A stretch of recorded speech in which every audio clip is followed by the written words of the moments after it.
Hey, what's up everybody? Chris here, and today I'm bringing you my review of Sisu on 4K Blu-ray. Got this today actually, and decided to pop it in this evening when I got done with some work. Just finished watching it. It's about an hour and a half long.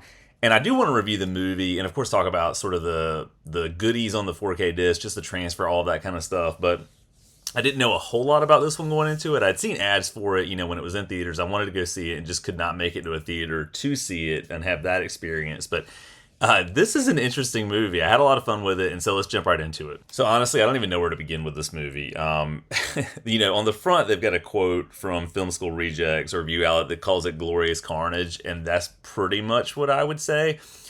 I will say, though, I think the story goes from being, kind of solidly good, and it's sort of this slow burn thing early on, to being just kind of one of the most outrageous things I've ever seen when you get into the third act. That does not mean that it's bad or it necessarily gets awful or anything like that, but I don't think that it maintains that well from the beginning to the very end, but ultimately it's super entertaining.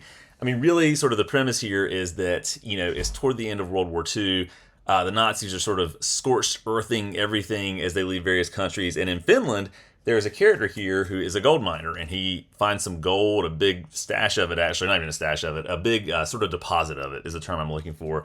He sort of picks it apart with his pickaxe, he loads it up in his leather bags, and he's going to go cash it in. But of course, on the way to cash it in, he runs into sort of a small squadron of Nazis who, again, are just doing the worst things you can imagine. They realize he has gold and they want to take it, but he's not willing to give it up, and so he begins dispatching them in this. So the whole thing here is that he's kind of a one-man killing machine. At one point, one of the characters refers to him as a one-man death squad. You find out he's got a little bit of a backstory. I'm not going to get into all of that here, but this was very entertaining. I think it was the right length. I think if it had been any longer, the ridiculousness and the way that it escalates would have just been eventually a little too much. Even though now that I'm saying that out loud, I don't know if that's even possible with a movie like this, but I just think it was the perfect length. I think in an era where we're getting a lot of really long films, right? 2+ hour films, the new Indiana Jones film, 2.5 hours, a little bit more than that even maybe, or sort of right at that mark. Oppenheimer, which I'm going to go see here in the next week or so. Once that's released, that's a 3-hour movie. It's kind of nice to have something that's an hour and a half. Like, I don't necessarily want to spend 2+ to 3 hours in a film every time I go to see something.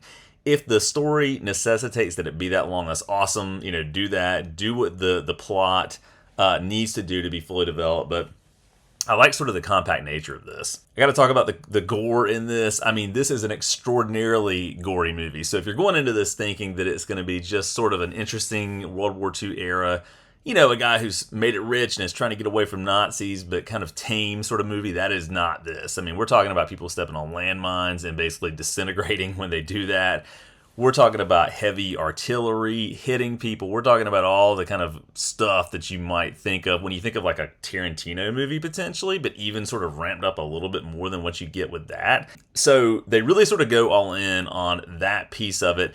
And I think that's what makes this unique. That's what makes this stand out and be worth a watch for people who, enjoy that sort of over-the-top kind of almost alternative war history sort of stuff.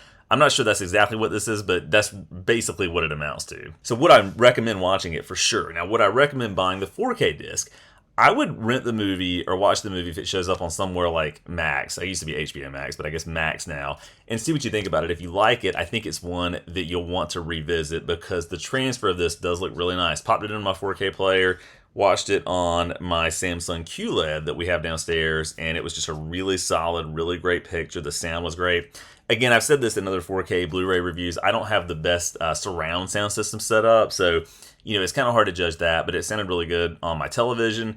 So yeah, a great experience. I'm glad that I have it in the collection. I think it's one that I'll come back to, time and again, just to kind of enjoy it when I want something brief, when I want something kind of ridiculous just to have on in the background when I'm doing some other things. And I will say there are some pretty intense moments in this. I mean, everyone involved does a good job of making it feel like there are a lot of things at stake. So yeah, totally worth a watch. I had a lot of fun with it. If you've seen Sisu, let me know what you think about it down in the comments below. And as always, thanks so much for watching.